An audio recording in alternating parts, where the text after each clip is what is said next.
Get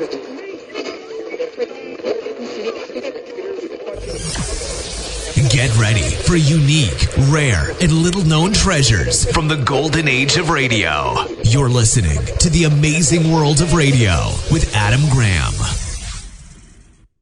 Welcome to The Amazing World of Radio. From Boise, Idaho, this is your host, Adam Graham. If you have a comment, email it to me, box13@greatdetectives.net.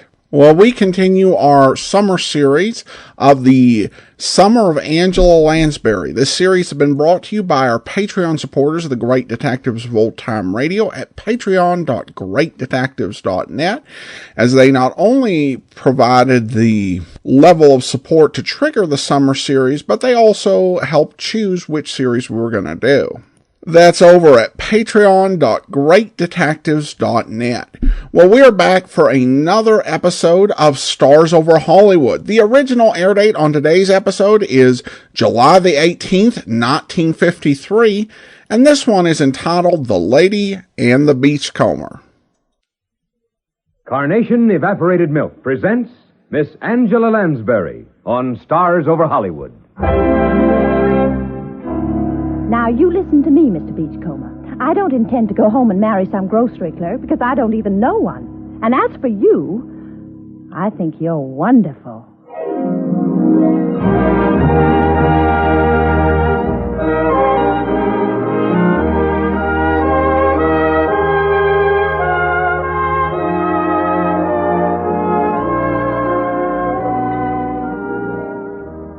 Welcome to Hollywood, home and workshop of the world's most glamorous people.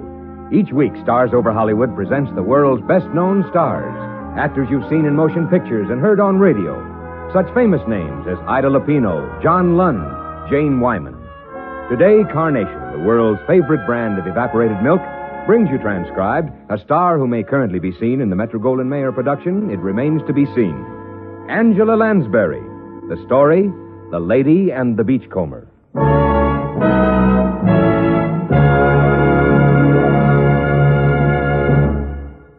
Ladies, when you buy milk, remember Carnation. No other form of milk comes in so handy, so many times, so many ways. Carnation for cooking. Carnation for coffee. Carnation for baby feeding. For more than 3 generations, homemakers have shown their confidence in Carnation evaporated milk. They've used it for cooking and coffee. They've raised their children on it. That name, Carnation, has become a byword. The superior product it represents is the world's favorite brand of evaporated milk. And with good reason. Carnation is more than double rich, has the consistency of cream, and serves most cream purposes. Mixed with an equal amount of water, Carnation serves all milk purposes.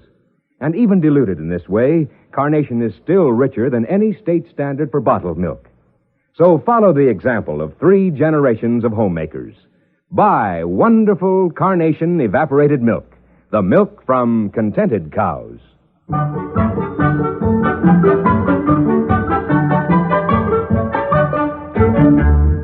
And now, Act 1 of The Lady and the Beachcomber, starring Angela Lansbury in the role of Mary Lee Garrett. Curtain going up.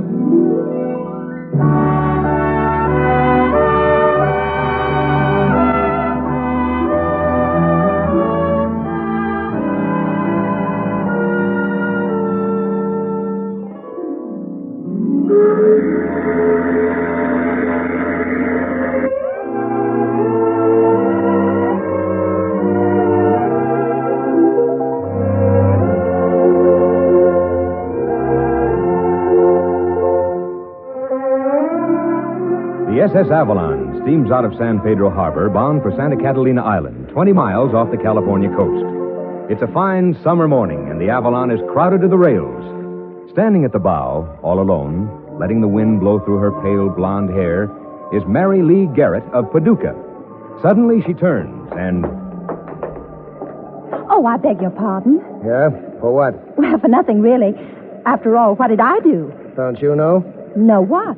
I don't know. It was your idea. Well, of all... Say, you trying to make conversation, or do you really want something? Of course I do. I want somebody to take my picture. Oh, why didn't you say so? Well, I started to, but you got me confused. All right.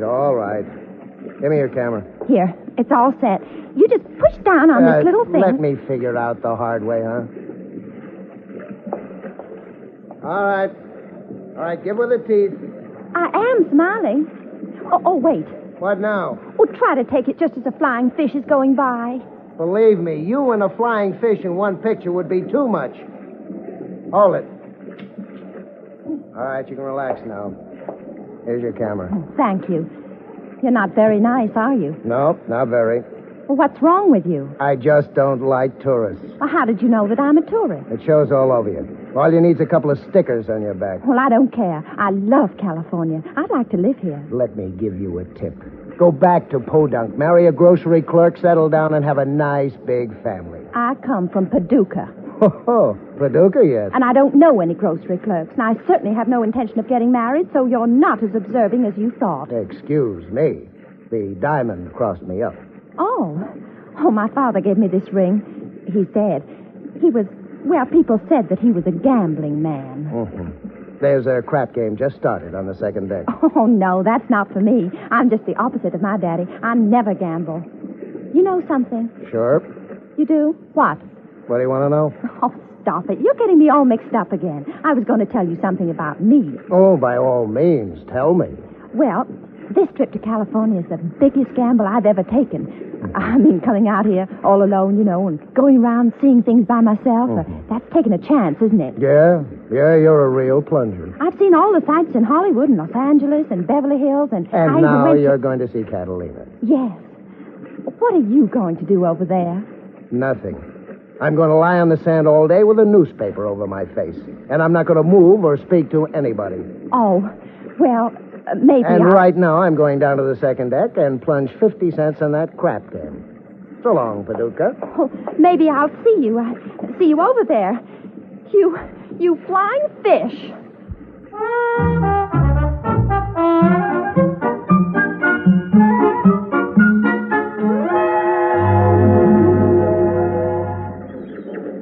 Sightseeing tours. Get your tickets here, folks. Sightseeing tours. Is this where I get my ticket for the glass-bottom boat? No, honey. This is for the bird farm. Why don't you see it? You'll only get seasick in one of those boats. Oh, no, I won't. But I'll buy a ticket from you later. One ticket? You mean you're all alone, a pretty girl like you? Why, you ought to have a boyfriend. Well, I'm a stranger. I'm from Paducah. I only know one boy in California. Well, where is he? Down on the sand with a newspaper over his face. He's a beachcomber. He's a what? A beachcomber. He just lies in the sun all day. He doesn't like me very well. Oh, he doesn't. But you like him? He's sort of nice. But I always say the wrong thing, and he shouts at me. You know something, honey? Sure. You do? What? What do you want to know? I was teasing. What were you going to say? That young man, I bet he's bashful. That's why he shouts. He covers up his shyness. Really? Sure. Why don't you go down to the beach right now and find him? And if he shouts at you again, you'll know why. Yes. You're awfully kind to help me like this. Oh, shucks. I like tourists. Besides, maybe I'll sell 2 tickets to the bird farm.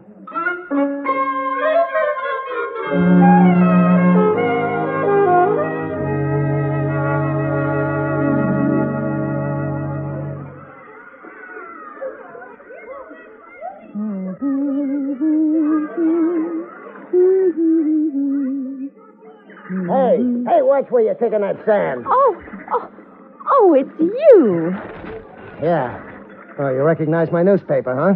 Did it take you long to find me? Not very long. Are you going to lie there all day? Certainly. Why? I do this every day. Don't you do any work? No. I'm a beachcomber. Oh, you're joking, aren't you? What do you live on? What every beachcomber lives on. Oh, well, I was just going to take the trip on the glass-bottom boat, to see the fish and seaweed and things. Pardon my newspaper. I hope you'll be very happy. Well, you wouldn't want to go with me, would you? No, afraid not. I'd be glad to pay for us both. I've got plenty of... Look, I've taken the trip on the glass-bottom boat. It was stupid, and I don't want to go again. In any case, I'm not for rent. Don't get so excited I'm a about it. beachcomber, not a gigolo. I'm sorry. I didn't know there was any difference. Goodbye. And let me give you a tip, Paducah. That pre-shrunk doily you're wearing as a bathing suit is going to snap right off. Well, your opinion of my suit isn't of the slightest interest to me. So just put that newspaper back over your face. Or better still, bury your head in the sand.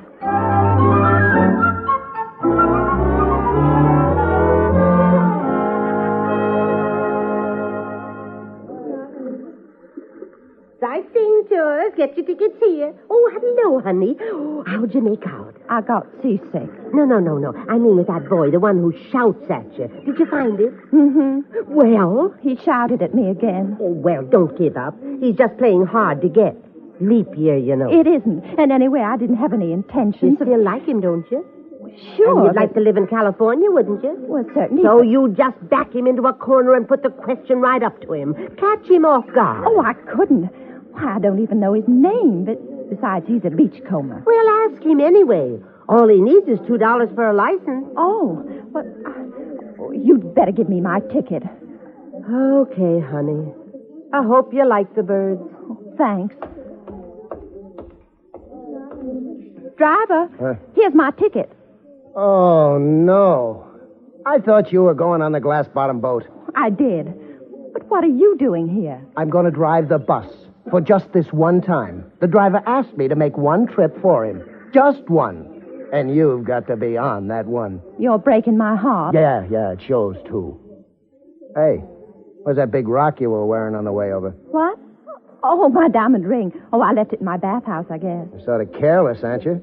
That sparkler looked like the money. Oh, it's very valuable. I always take it off when I have a shower. I guess I must have left it on my dresser. Uh-huh. Look, let me give you a tip about that sunsuit you're wearing. You don't like my sunsuit either? I like it fine. I liked your bathing suit. I was just trying to tell you to cover up before you get a bad sunburn. I never sunburn. So just concentrate on driving your bus. All right. Get aboard, tourist.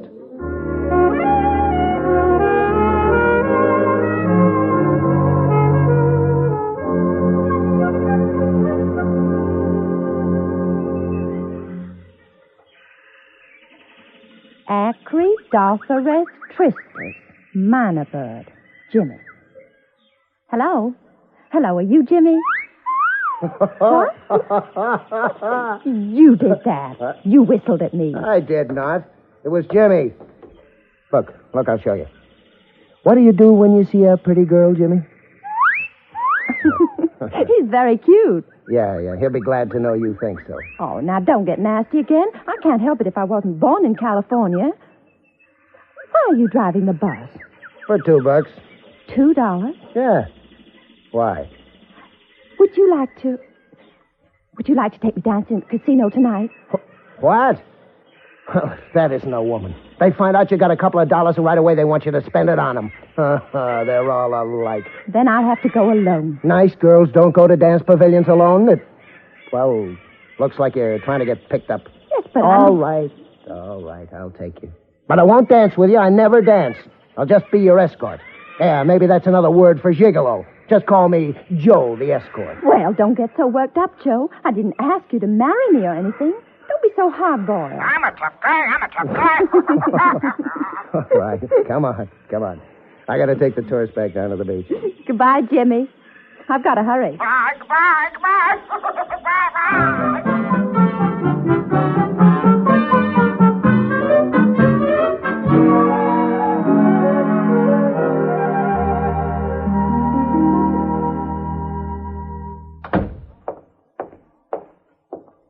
Officer, I want to report a theft. Yeah? What was stolen? A ring. I left it on the dresser in my bathhouse. I think I didn't. Well, anyway, now it's gone. What kind of ring? Well, it's a big diamond in a heavy silver setting. It was really a man's ring, and I had it sized to fit me. Well, now it's gone. All right, now, don't cry. We'll find it for you.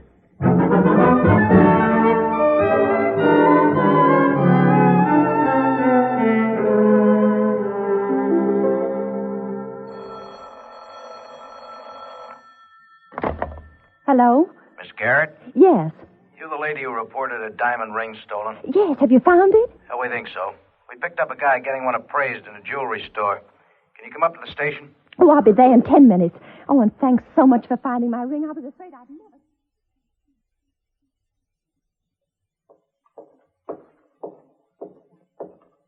Hello. I came about the ring. Oh, okay. There, is this the one? Yes, that's it. That's my ring. And here's the man who stole it. Where? Oh, no. Why did you ever leave Paducah?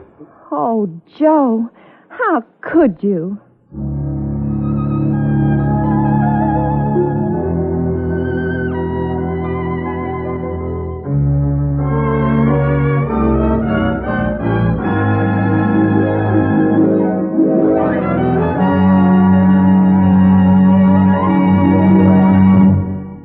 And so the curtain falls on the first act of today's radio drama, The Lady and the Beachcomber, starring Angela Lansbury, and brought to you by Carnation Evaporated Milk. Before we return to the second act, our well-known authority on foods and cooking is here to remind all our homemakers of a wonderful new pie discovery that's sweeping the country. She's Carnation's Home Service Director, Mary Blake. Thanks, Art. Last week we talked about this summer sensation, frosty fruit pie. And today I'd like to tell you a little more about it. You know, our good friend Betty Crocker of General Mills perfected the recipe.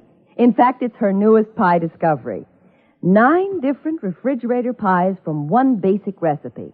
A recipe developed with gold medal kitchen-tested flour and Carnation evaporated milk. Sounds like a marvelous idea, Mary. Really it is. And simple, too. You see, the wonderful part of it all is that with a refrigerator pie like this, you can make it in the cool of the morning, pop it into the refrigerator, and serve it later. And the flavor possibilities are almost unlimited. For instance? Well, you can use delicious crushed pineapple. Betty Crocker tells me that's the flavor homemakers like best. Or you can choose from any of these fruit juices. Pineapple again, orange, grape, prune, or apricot nectar. And let's see. Well, you can make frosty fruit pie with applesauce, too. And if you like, you can try a tasty lemon or lime variation. That makes 9, doesn't it? Sure does, Mary, and every one a winner. Now, let's make our story complete by having you tell us exactly where to get the recipe. That's easy, just like the recipe itself. You'll find it in many of the August issues of leading magazines. And you can also find it in sacks of gold medal kitchen-tested flour. So, for oven-fresh, tender crust and high, fluffy, double delicious filling, get America's #1 all-purpose flour, gold medal, and America's #1 evaporated milk, Carnation. Then treat your family to a delightful frosty fruit pie. They'll really go for it. And remember, you get 9 different refrigerator pies from one basic recipe for frosty fruit pie. It's Betty Crocker's newest pie discovery.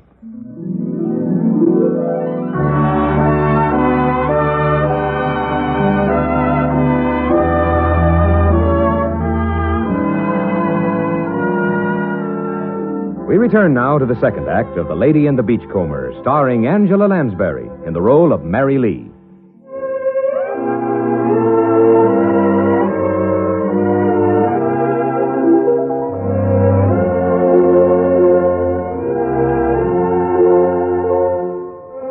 Mary Lee Garrett, a tourist from Paducah, is sightseeing on Catalina Island, where she's fallen in love with a beachcomber named Joe.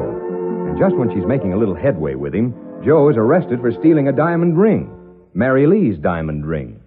I caught him red-handed, Miss Garrett, selling it to a jeweler. I wasn't selling it. I was having it appraised. But you admit you stole it. I don't admit anything of the kind. I found it on the sand. Oh, but I left it on my dresser, Joe. In my bathhouse. At least I think I did. But he found it in the sand. That's quick thinking. I find things in the sand every day. He's a beachcomber officer. Oh, a bum. How would you like a punch in the eye? Aha, resisting an officer. That'll get you 30 days. Yeah, well, it'll be worth it. Oh, please, Joe. Officer, I want to talk to you privately. Okay, miss. You, me bucko, go through that door and pick out a cell for yourself. Earn your salary, you flatfoot. Lock me up. Oh, please, Joe. Lock yourself up. Do like the lady says. And don't go looking for a back door. There ain't one.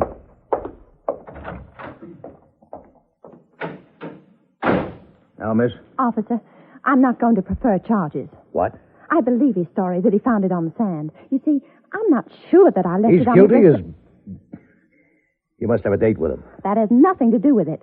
I don't want him arrested. And unless I prefer charges, you can't hold him. He threatened me. Oh, he didn't lay a finger on you. Then I'll hold him on a vagrancy charge. Oh, but he's a beachcomber, isn't he? Yes. Then I'll hold him. And I'll bail him out. Okay, it's your $50. $50? That's what it'll be. I haven't got that much money. Then he stays. Oh, well, let me talk to him. He's in one of the cells back there. Help yourself. All right. Joe, I don't believe you stole my ring. Huh. I'm in jail. Oh, but that's for being a bum. Go ahead, insult me. Oh, don't shout, Joe. I mean, you're in for being a beachcomber. But I'll get you out. Yeah, bake a cake with a file in it. I'll put up your bail. How much is it? $50. $50? I haven't got that much, but give me the address of that jeweler you went to, and I'll pawn my ring. No, forget it. I don't want you to pawn your ring. Your father didn't give it to you for that. My daddy would understand, Joe. No, I'm beginning to like it here. I think I'll stay a few days. Stop joking. I want to get you out. Please, Joe, tell me what jeweler you went to. Forget it, I said. Then I'll just find one and sell the ring. Any jeweler will give me $50 for this ring. It's worth $100. Now, look, don't be a chump. Besides, I don't accept charity. I've got my pride. Oh, Joe. Beat it, will you? How big a chump can you be? All right, Joe. Goodbye.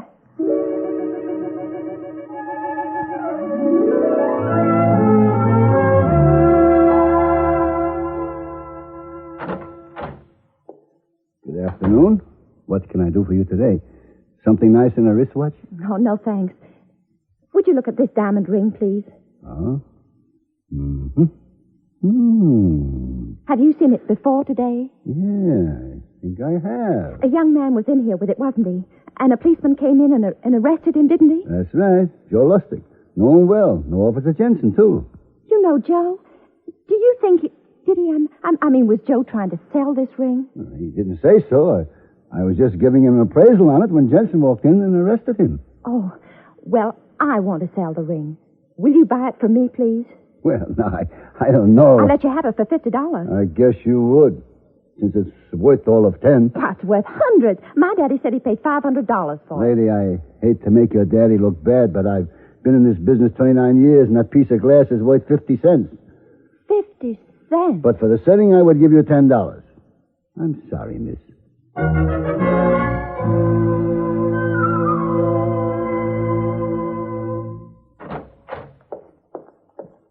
Hello, Officer Jensen. Oh, hello, Miss Garrett. Could I see the prisoner again? Joe? Oh, he ain't a prisoner now. You let him go? Yeah. I made a little mistake, I guess. That boy didn't steal your ring. He found it on the beach. He had witnesses he found it there. You're not holding him because he's just a beachcomber? No. Now that I know why he's a beachcomber. Why? The boy's sick. Got rheumatism during the war, and it comes back on him. His doctor told him he had to lie in the sun for 2-3 months and not do anything. No work, no swimming, no dancing? That's right. So he's been picking up a few dollars finding things in the sand. Sometimes people give him a reward. Sometimes they don't come to claim their stuff, so he sells it. Was he going to sell my ring? No. Just getting it appraised. Once a tightwad gave him 50 cents for finding a watch. Said the watch only cost $20. Joe saw one just like it later in a jewelry store for $250. Oh. Do you know where he went? No. Went off with his ma someplace. She told me all about Joe. Mighty nice lady, Mrs. Lustig. Sells tickets for one of them sightseeing tours. Oh. Oh!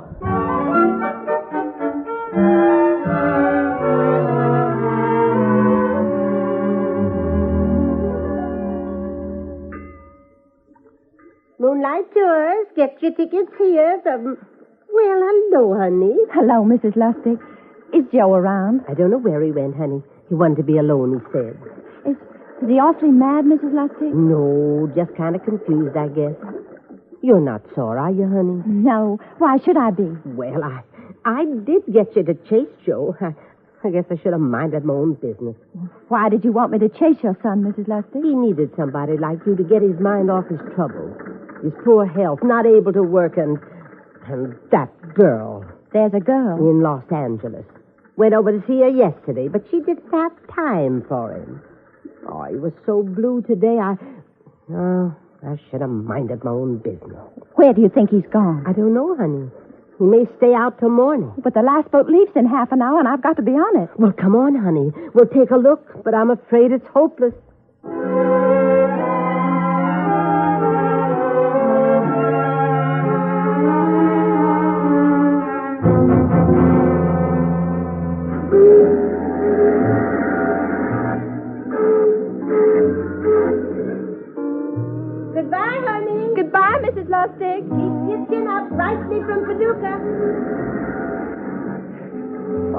dear?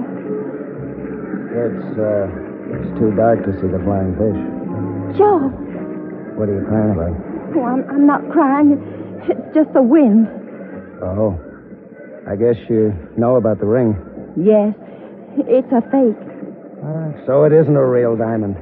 Gee, you women are all alike, always looking at the price tag. My daddy said he paid $500 for Well, maybe he lost that one on a horse and got an imitation in his place. it. Maybe. It was nice of you to try to keep me from finding out. Forget it. Joe, Yeah? why are you going to Los Angeles? To see a girl. Oh, A girl from Paducah. Joe. I've never been kissed on a boat, Joe. You haven't? Come here. Oh, ouch. What's the matter? Oh, my back. I'm all sunburned. I warned you about that. I told you to cover up, but no, you don't burn. You... Joe. Well, what? You can shout at me all you want. I like it now.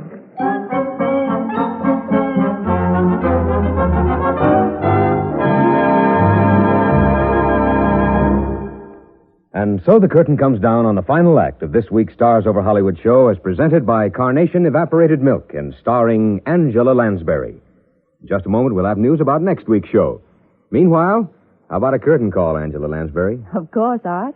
Your performance today was great, Angela, and we're certainly pleased to have you as our guest star again. Well, thank you. You know, this makes my third appearance here, and I've enjoyed all three very much. Say, do you remember our after-the-show custom of coffee creamed with carnation? I certainly do. But judging from that tray, we're having more than coffee this time. Yes, with our coffee today, we're serving frosty fruit pie, the newest pie discovery of Betty Crocker of General Mills. Now, this one was made from the recipe Mary Blake was telling us about earlier, the one that gives you 9 different refrigerator pies from one basic recipe. Here, Angela, try it. This is delicious. And crushed pineapple's a favorite of mine. It's the flavor homemakers voted the best, too, Angela. You see, Betty Crocker of General Mills had scores of women bake up this frosty fruit pie, and they voted it one of the best Betty Crocker pie recipes of all time. Well, what's the secret, Art? You make frosty fruit pie with gold medal kitchen-tested flour and double-rich Carnation evaporated milk. And as Mary Blake has told us, the combination of tender, flaky crust and cool, fluffy filling makes it a perfect summer dessert. There's practically no limit to the delicious fruit flavor possibilities. 9 different refrigerator pies from only one basic recipe. You'll find it in many of the leading magazines, and it's also in sacks of gold medal kitchen-tested flour. And remember, with this recipe for Betty Crocker's newest pie discovery, use wonderful Carnation evaporated milk, the milk that whips. And now, Angela, for your excellent performance today, we'd like you to have this remembrance, a bouquet of red and white carnations, just like those pictured on every can of Carnation evaporated milk. Oh, they're perfectly beautiful, Art. Thank you so much. And goodbye, everyone. Goodbye, Angela Lansbury. Next Saturday, Stars Over Hollywood will present Miss Jane Wyman in a dramatic play titled Love is Forever. Now, here's Miss Wyman. But I don't want a new love. I love Dennis, and I want to hold on to him.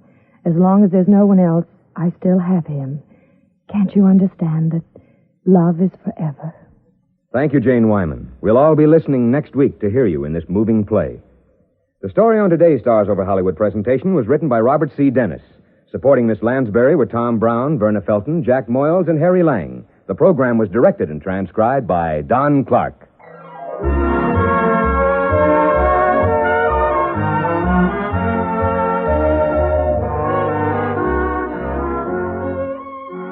Ladies, when you shop for groceries today, be sure you buy Carnation, the world's favorite brand of evaporated milk. No other form of milk comes in so handy, so many times, so many ways. It's carnation time when it's coffee time. It's carnation time when you're cooking too. It's carnation time at baby feeding time. The milk from contented cows for you. All around the clock, it's time for carnation.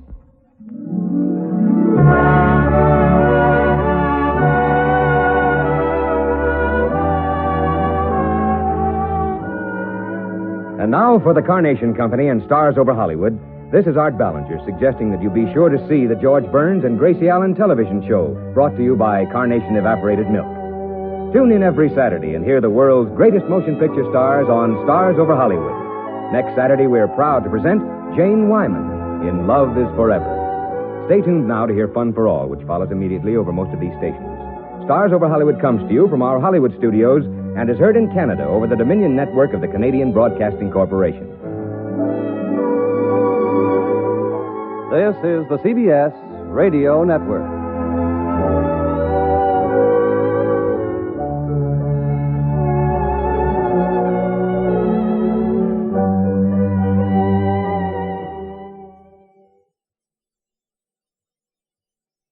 Welcome back. Well, Angela Lansbury's last line in the drama is kind of like, no. But other than that, it was interesting. Certainly, as we got to know the Beachcomber character and see there was more than just the cranky exterior. There was a cranky exterior and a slightly less cranky interior. And I did appreciate him trying to protect her feelings by even being willing to go to jail rather than fully explain himself. That did show some nobility in his character. I thought the silliest part of this was the one where Jack Moyle's character tells him to go and pick out a cell and lock himself in. It was just, wow. That was just so silly. It's like, self-check-in. We had that in the Los Angeles jail in the 1950s. At any rate, we turn now to listener comments and feedback. Regarding the Istanbul quest, Michael writes, I wonder if I heard the original airing, but at 2 months old, I don't quite remember it. Well, Michael, interesting comment. I do actually remember when I was, a kid, 8 or 9, 10, we'd go to the video store. And I would suggest a video, and my dad said, "No, we already saw that." I was like, I don't remember seeing it. "Oh, we took you to the movie theater when you were 3. And it's like, I don't remember this. But who knows, if your parents were listening to it, you might have heard a little bit of it. Thanks so much for the comment, Michael, and that will do it for this week. Join us back here next week. We'll be back with another episode of The Amazing World of Radio with our Summer of Angela Lansbury. In the meantime, send your comments to box13@greatdetectives.net. From Boise, Idaho, this is your host, Adam Graham, signing off.